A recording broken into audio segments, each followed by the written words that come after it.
Baik, Assalamualaikum warahmatullahi wabarakatuh. Perkenalkan, nama saya Waudy Ayu Ramadhani, NIM 20650010. Pada kesempatan ini, saya akan menjawab atau menjelaskan tugas 4 dari mata kuliah Sistem Informasi Geografis, yaitu tentang konsep geodesi data spasial.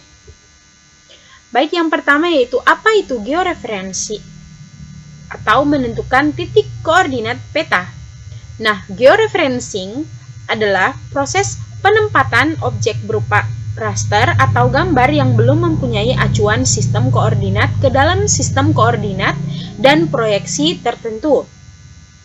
Pada GIS, ada dua sistem koordinat, yaitu geografi koordinat sistem atau sistem koordinat geografi dan proyek koordinat sistem atau sistem koordinat proyeksi. Untuk memudahkan dalam menentukan sistem koordinat yang akan digunakan, bisa ditandai dengan penggunaan degree atau derajat pada sistem koordinat geografi dan meter pada sistem koordinat proyeksi.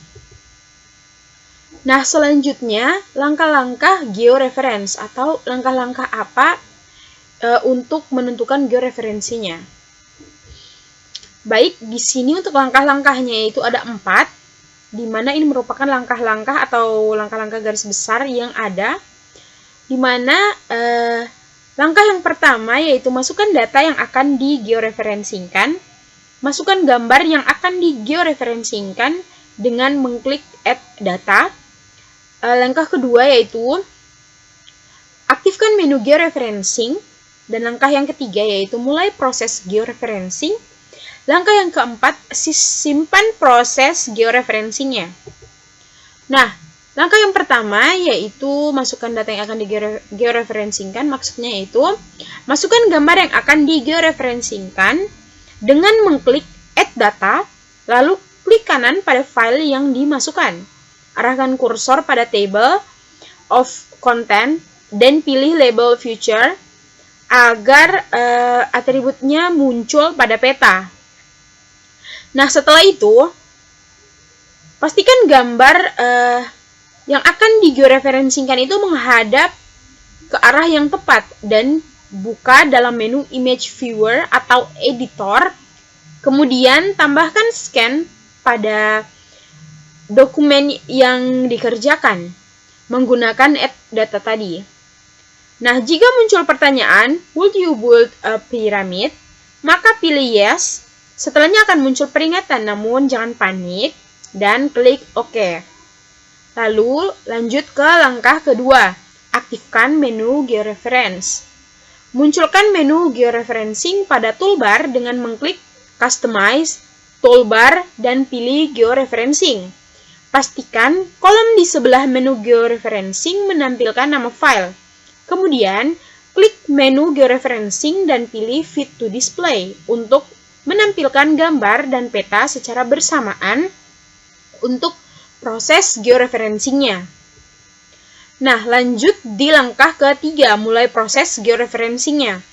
Nah, tentukan titik mana yang akan dijadikan sebagai referensi untuk proses georeferencing, seperti jalan atau lokasi yang mudah dikenali, penggunaan lahannya. Manfaatkan menu zoom dan pan untuk menyesuaikan sistem referensi dari gambar dan peta. Seringkali ukuran keduanya tidak akan sama. Untuk menyamakannya, bisa menggunakan dua cara.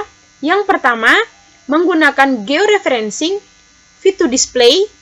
Lalu kedua, menggunakan menu Rotate atau rotasi, Shift dan Scale yang juga masih terletak pada toolbar. Georeferencing logo panah berputar. Dengan cara kedua, bisa melakukan georeferencing secara manual. Nah, selanjutnya pilih Vertex Snapping, Customize, terus Toolbar, lalu Snapping untuk memastikan akurasi pada titik referensi. Atau bisa juga menggunakan Auto Adjust pada menu georeferencing.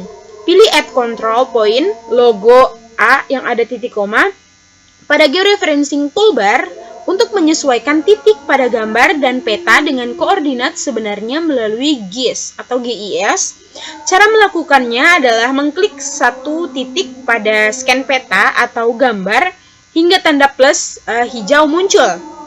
Kemudian klik titik yang sekiranya adalah lokasi yang sama pada peta GIS sampai tanda merah itu muncul.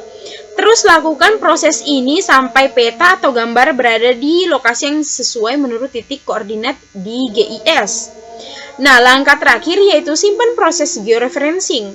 Setelah semua proses selesai, simpan pekerjaan dengan update georeferencing pada menu georeferencing. Hasil keluaran data ini bisa disimpan baik secara internal maupun eksternal, tergantung pada jenis file yang digunakan. Misalnya saja, jika menggunakan file TIFF atau ekstensitif, maka yang tersimpan adalah format file Word seperti TFW atau TFWX. Nah, baik, mungkin itu saja yang bisa saya jelaskan. Lebih dan kurangnya mohon dimaafkan. Wabillahi taufiq wal hidayah. Wassalamualaikum warahmatullahi wabarakatuh. Terima kasih.